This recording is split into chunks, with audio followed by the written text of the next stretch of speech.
Hello students, today we are going to do some previous year's question paper solving of the chapter electricity.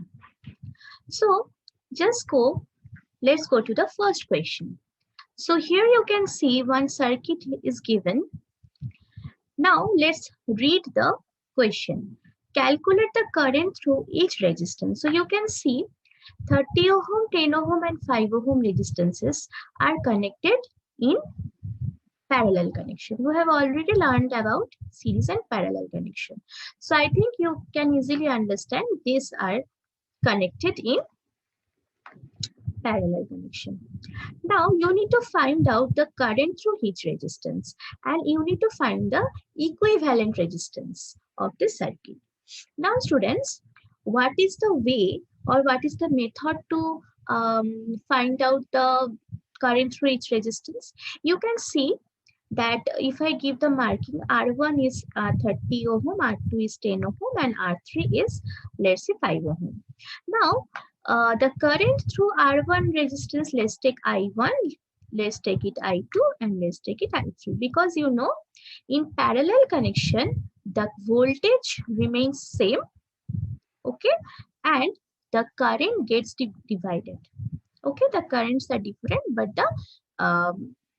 the voltage drop, okay, voltage drop through each resistance are same because this resistance, R1 resistance, R2 resistance and R3 resistance, both are connected directly to the battery. If you can see, this R1, R2 and R3 all are connected in battery. Two sides of the every resistance is connected to the battery, so every resistance is getting basically the voltage of 6. So we know from Ohm's law that I1 equals to V by R1. So this we know from Ohm's law, okay? So I1 will be, V is 6 volt, R1 is 30. So I1 equals to 1 by 5 ampere. 1 by 5 ampere. Okay, and what will, if I convert into decimal, it will come 0.2 ampere. So I1 we get it's 0.2 ampere. Okay, now I am coming I2. I2 equals to same, it will be V by R2. So I2 will be, V is 6 by 10, so it will be 0.6 ampere. So I2 also we get that is 0.6 ampere. And I3 is also V by R3. So 6 by 5. So it will become, if you do this, it will become 1.2 ampere. So we got it. We got I1 means current through R1 resistance is 0.2. Current through R2 resistance is 0.6. And current through R3 resistance is 1.2 ampere. Okay, clear? No problem here, I think. Okay, now the first part is completed. Now we are going to the second part. Now it's equivalent resistance. So you know everybody how to find out the equivalent resistance for a parallel connection. Now what is the rule to find it out? Let's write the formula. Okay, I hope you have done it together with me. Now let's find the equivalent resistance. So let's the equivalent or the resultant resistance, right? So the equivalent or resultant resistance is R. So 1 by R equals to 1 by R1 plus 1 by R2 plus 1 by R3. So simple calculation. So 1 by 30 plus 1 by 10 plus 1 by 6. So first make all the denominators same. So to do it, I will do it 10 into 3, 1 into 3, and I will do it 6 into 5, 1 into 5. So 1 by 30 plus 3 by 30 plus 5 by 30. And it will come 5 plus 3, 8, 8 plus 1, it's 9. Okay, so 1 by R1, I am getting 9 by 30. So if 1 by R is 9 by 30, so you can understand it.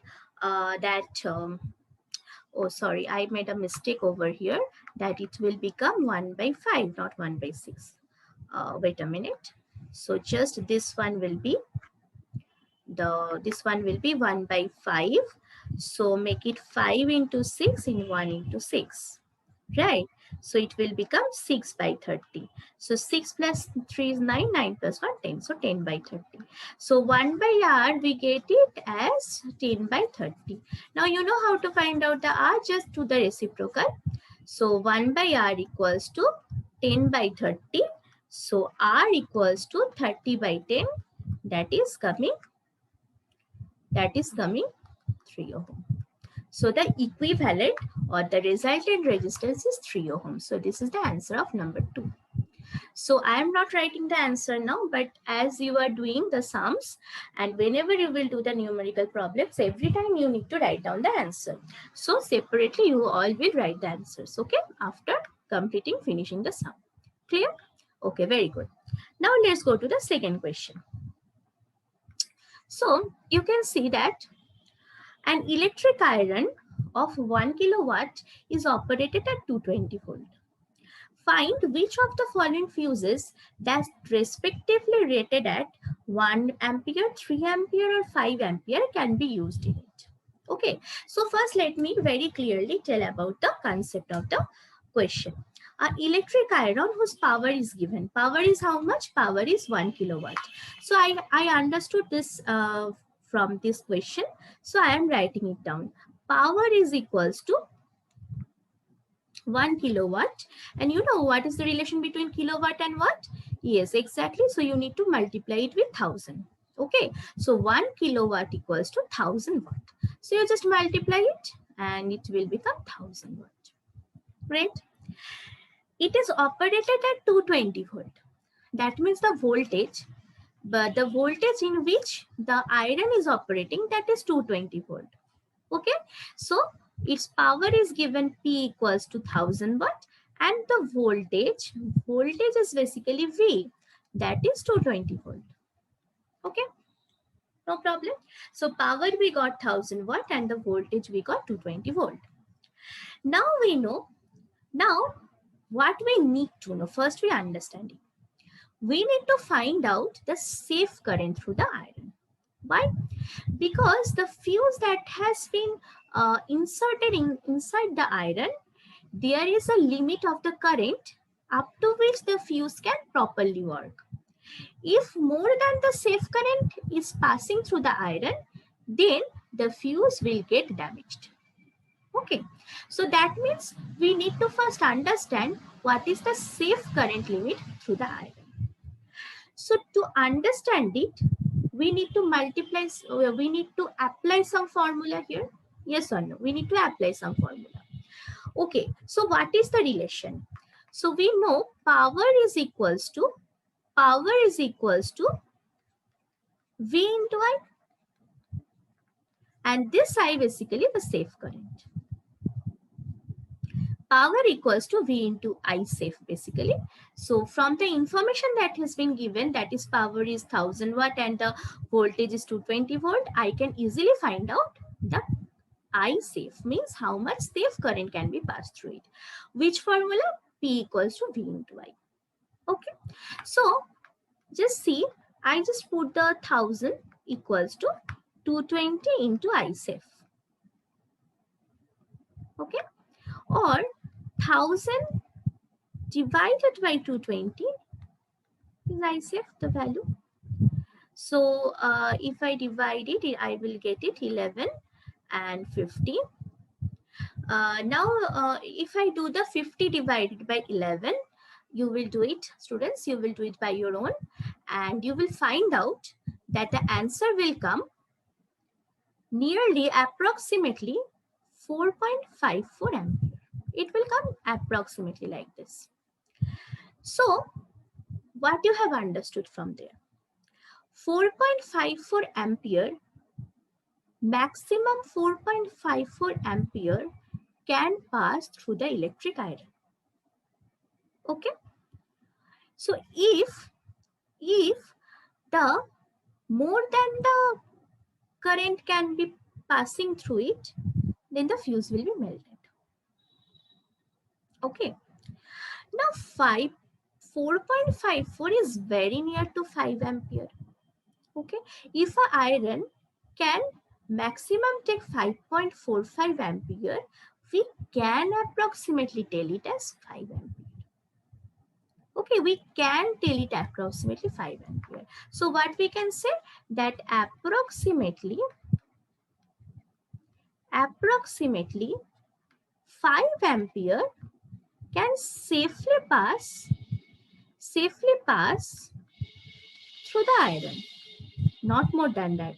If more than 5 ampere current is passing, then the fuse will melt. Okay, so approximately 5 ampere current can safely pass through it. Okay, that means what should be the rating? The question is, which of the following fuses that respectively rated at 1 ampere, this fuse cannot work, 3 ampere, this fuse also cannot work, but 5 ampere can be used. Okay, so the answer is the fuse rated at 5 ampere can be used. Okay, so this is the concept.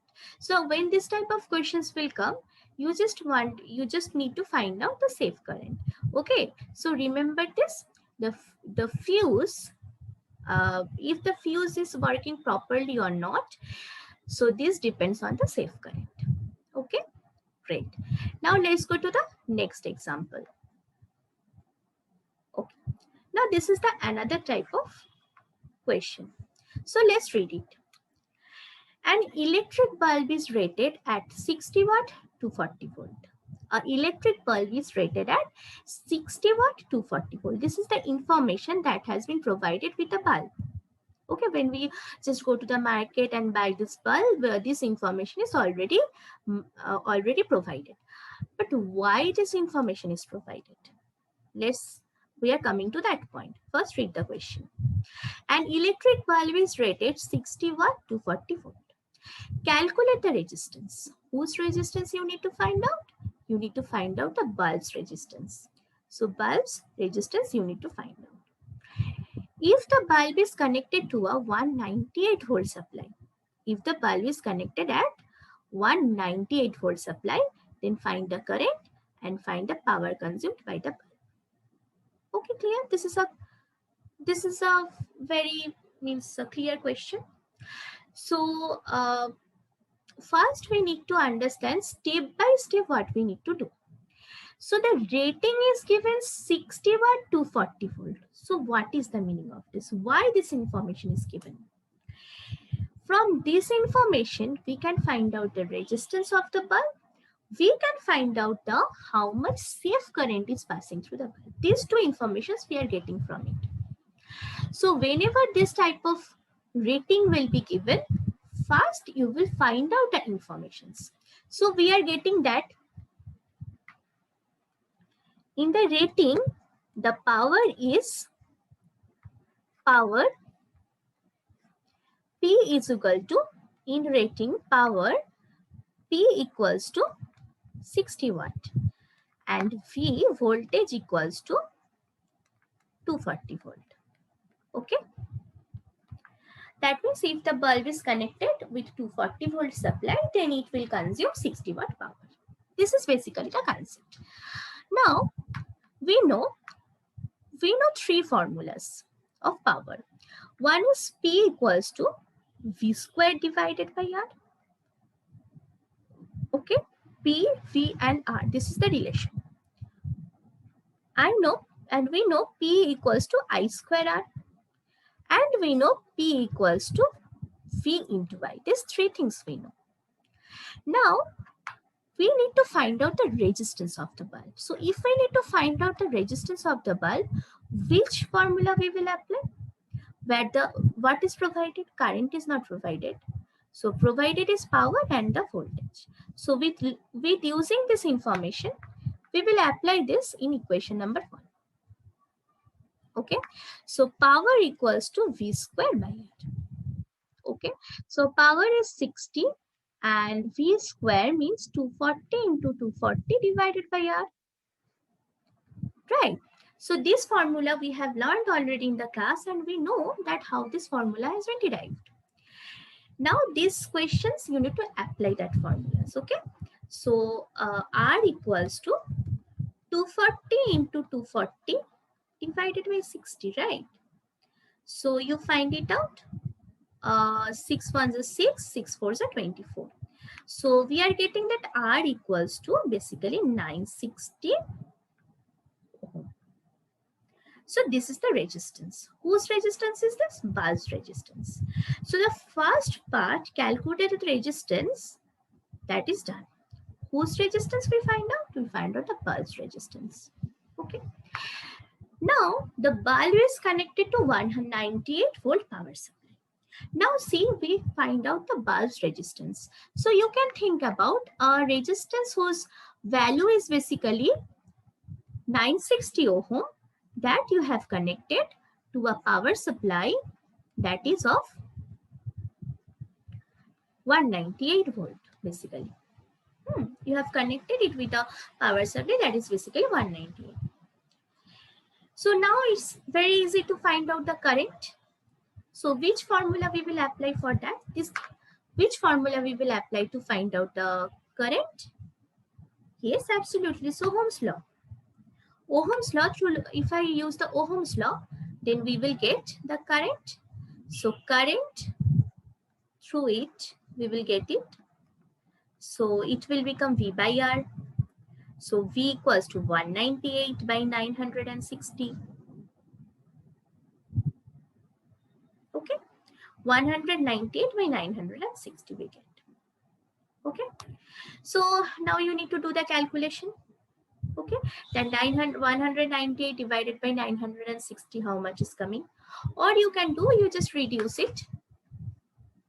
So it means, let me, you have understood it. I am just making some space over there. Okay. So the value of current that we have got, that is 198 divided by 960. So I equals to, I am getting 198 divided by 960. So divided by, just reduce it and you will get the current. Okay. And how to do the power consumed by a bulb? This after this portion you will do it, because the calculation, the part you can do it. I know that, so you will do it.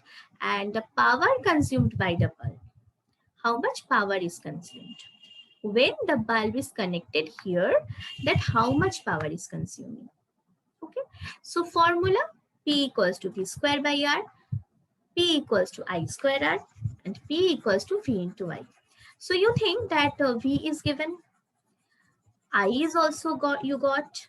Now the power consumed by the bulb, you also can find it out easily. So power consumed by the bulb will be now P, let's take it P2 equals to I into V2. Let's see V2 equals to, let's take it V2. So V2 equals to 190 volt and I equals to, we already get 190 by 60 volt. So let's do it. P2 equals to 198 divided by 960 and V2 is 198. Okay. So again, the rest calculation part is your responsibility. You will do it. Okay. With just reducing, you will get the answer. So P2 equals to now this much watt. So power consumed by the bulb is this. Okay. So first you find out the resistance. Then that resistance is connected to a power supply. Then through that Ohm's law, we have find out the current, and then you find out the power consumed by the bulb. Okay, very clear? Okay. Okay, now I think you have understood. Now I am moving to the, okay, once again it's ampere. Now I am moving to the next question. Okay. Now let me come to the question number 4. Now see, read the question first. A given length of wire is double on itself and the diameter becomes half. By what factor does the resistance change? So suppose the length of a wire is suppose L. So let me draw a wire, then it can be easily.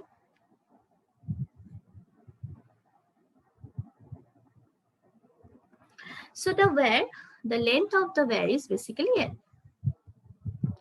And this cross-sectional area, so diameter is basically, let's say the diameter is D. Okay, so first the length of the wire is L and the diameter is D. And first we find out that what is the resistance at this moment. So let's say resistance is equals to R1. And the formula, which formula we will apply here, or what is the use the concept and tell me what is the resistance R1. Yes, so R1 equals to rho L by A. We know that resistance equals to rho L by A, where rho is the resistivity of the material, L is the length of the material, A is the cross-sectional area of the material. Okay, so L stands for length, A stands for cross-sectional area. Cross-sectional area means area of this circular part, okay, or this circular part. This is the cross-sectional area, okay. So cross-sectional area is basically capital A, and rho is the resistivity of the wire. Now this resistivity you already know, this is a property of a material, and this depends this varies from material to material. Which materials have less conductivity, they have very high resistance, high resistivity, and whose resistivity are very less, they are very good conductors. Okay, so let's see that rho is the resistivity of the wire. Okay, now R1 equals to, let's take it rho. In the place of length, I am placing larger L. Why larger L?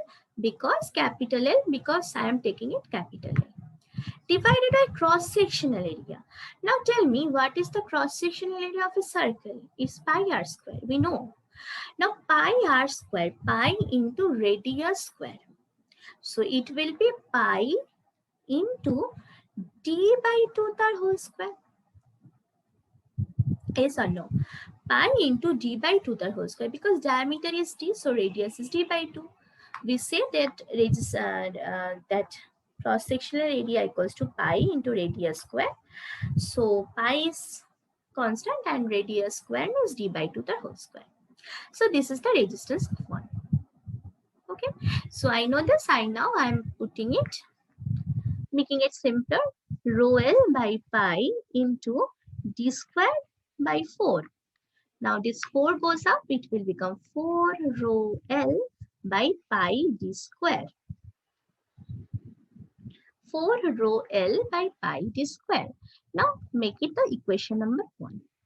R1 I am getting 4 rho L by pi d square. This one I am getting for first one. When the length is not changed or the diameters are also not changed, then we get it. Okay.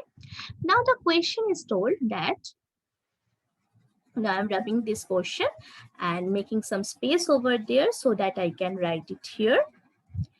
So let me say, take this blue color and let's come. Achha. So now the resistance, new resistance, let's say it's R2. New resistance is R2. Right.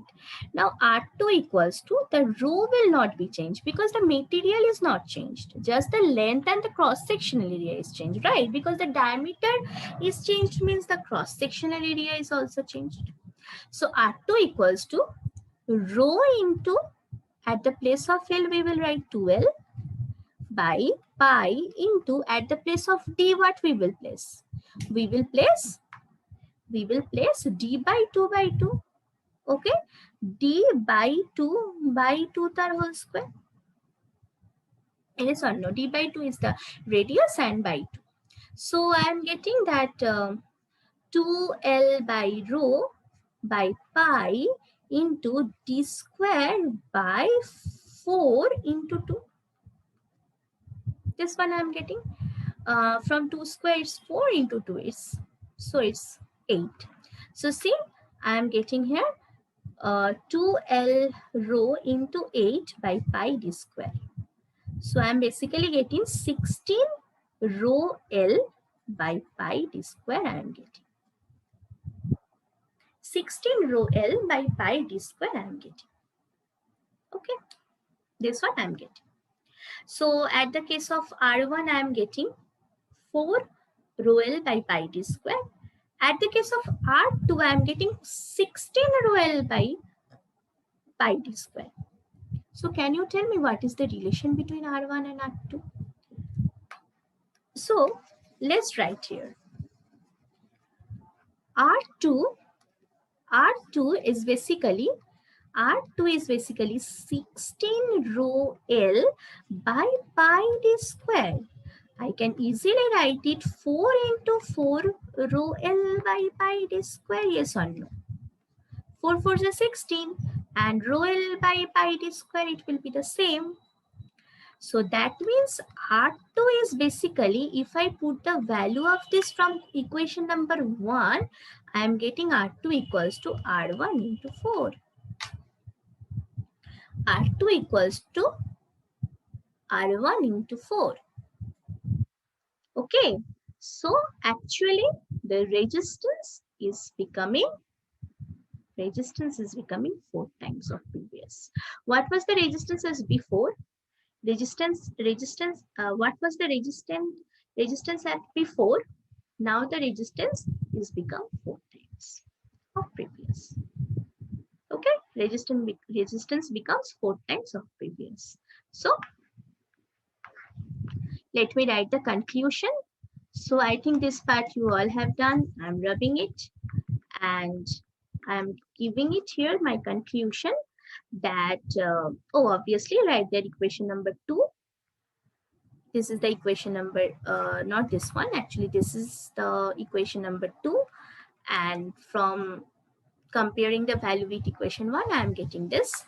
So my conclusion is the resistance becomes 4 times of previous. Okay, understand? Now this is my answer. Now I am moving to the last question for today. Okay, so here you can see one circuit is given. R1 is 10 ohm resistance, R2 is 3 ohm resistance, R3 is 6 ohm resistance, and it is connected with 12 volt supply. Now you need to find out the voltage across 10 ohm and the current through 3 ohm resistance. Okay, so now what is the concept? See, in this circuit you can understand that this circuit is basically a combination circuit. Okay, this is a combination circuit, and here if you follow it closely, then you can understand these two are in the parallel connection. Yes, because they are end-to-end connected, and with that then the equivalent resistance of these two will be in the series connection of this R1. Already you have done this type of sums previously in class, so I know it's easy for you to understand that R2 and R3, the equivalent resistance will be in series of R1. So it's a combination circuit. Now this 12 volt battery will provide some current. This 12 volt battery will provide some current. Whom it will provide current? It will provide current to the circuit. Now how much current will be supplied by the 12 volt battery? That totally depends on the resultant or the equivalent resistance of the circuit. So what is the concept? So battery is there, and now battery will produce the current. Now how much current the battery will produce? So Battery first will check that how much the resistance is there, and according to that it will supply the current. It will supply the current. So to find out the current, first we need to find out the resultant resistance. Okay, so we know R2 and R3 are in parallel connection, right? We know this R1 and R2 are parallel connection. So the equivalent resistance will be, equivalent resistance if I take, so it will be 1 by R2 plus 1 by R3. Let's take it as 1 by R. So 1 by R equals to 1 by 3 plus 1 by 6. Now do it 1 into 2, 3 into 2, 1 by 1 by 6. So 2 by 6 plus 1 by 6. So 1 by R equals to basically 3 by 6. So R equals to 6 by 3. That means, no, it cannot be seen. Wait. So R is just the reciprocal. So R equals to basically 6. R equals to basically 6 by 3. That means 2 ohm. So equivalent resistance of, let me write it clearly. Let me write it clearly that, so R equals to 6 by 3, that is 2 ohm. So this is the 2 ohm is the equivalent resistance of this circuit. So you somewhere you just think that equivalent, what is equivalent resistance? Equivalent resistance is the resistance that that 3 ohm and 6 ohm are together. What work is doing this? If we replace the two resistances with the single 2 ohm resistance, the same result will come. Okay, so if we use their two resistances, the circuit will become much larger. So to reduce it, we just replace them with a single resistance. So now that 2 ohm resistance is in series with R1. Okay, R1 is 10 ohm and this 2 ohm are in series connection. Okay, now we say that the equivalent resistance of the circuit now, or the resultant resistance of the circuit, will be now what?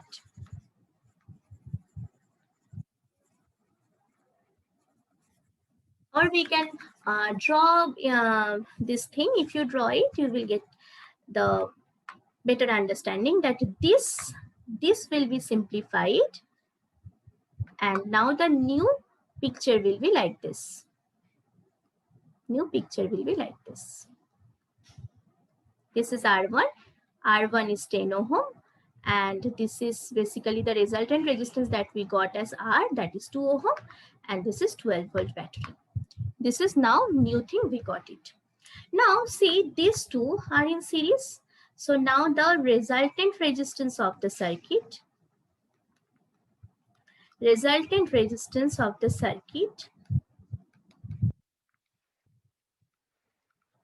will be 10 plus 2, that is 12 ohm.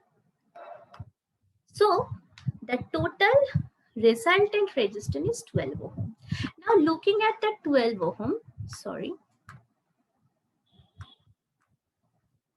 Now looking at the 12 ohm, the battery, 12-volt battery will supply current. This is the total resultant resistance of the circuit.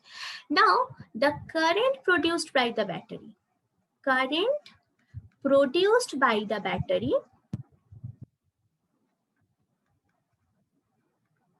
battery will be equals to 12 I equals to V by, let's the resultant resistance mark it as R prime. So V by R prime, and V equals to 12 volt. Current produced by the battery is basically 12 by 12. That means it's let me make the space over here. I'm writing here 12 by 12. That means 1 ampere. So you could understand that 1 ampere current is basically produced by the battery, which is now flow through the circuit. It will be 1 ampere. Okay, and this 1 ampere current is basically now flowing through the circuit. 1 ampere. 1 ampere current is basically flowing through this circuit. Now when this 1 ampere current will flow through this R1 resistance, when the current passes through a resistance, their certain voltage will be dropped. Some voltage will be lost there. You know that already. From Ohm's law, we know V equals to IR. So we know that some voltage will be lost or voltage will be dropped there. So the voltage across 10 ohm resistance. We will now do the voltage across 10 ohm resistance. Okay, so let's do it. Voltage across, let me write it. Voltage across 10 ohm resistance. Okay, so it will be how much? V1 equals to I into R1. So I is 1 ampere, resistance is 10. So it's basically 10 volt. Voltage across 10 ohm resistance is 10 volt. So what we do, if we give a voltmeter, then we can measure this one. Okay, so 10 volt will be lost across R1. Now the total voltage is 12. Now think one. Now everybody think one, that 10 volt will be lost across this, right? So now tell me, if 10 volt is lost across here, V equals to 10 volt, extra how many voltage is remaining? 12 is the total voltage of the battery. 10 volt is already lost here. Now the extra 2 volt will be shown by this voltmeter, which will be connected here. This have to show the extra, I think, 2 volt. Because the total battery voltage is 12, 10 voltage is done. Now the other 10 volt will be across this parallel circuit. Okay, this across the parallel circuit. So voltage across 3 ohm and 6 ohm resistance is 2 volt. Okay, now the current through 3 ohm resistance. Now if I tell you that current through 3 ohm resistance will be how much? Will be I equals to V by R. V will be how much? V is 2 volt and R will be how much? 3 ohm. So I2, let's take it I2. And it will be I3. They are not same because in parallel connection, the current is getting divided. The 1 ampere current that is coming here at this junction, the 1 ampere current is getting divided in I2 and I3. And again, they joined at this point and it is coming in the battery with 1 ampere. But at this junction, the current is getting divided. So I2 is basically 2 by 3 ampere. This is the answer of the second question. Okay, so first answer is 10 volt. The second answer, current through 3 ohm resistance, is 2 by 3 ampere. Okay, and that will come, I think it will come 0.67 ampere. Approximately it will come 0.67 ampere. Okay, clear everybody? Okay, thank you.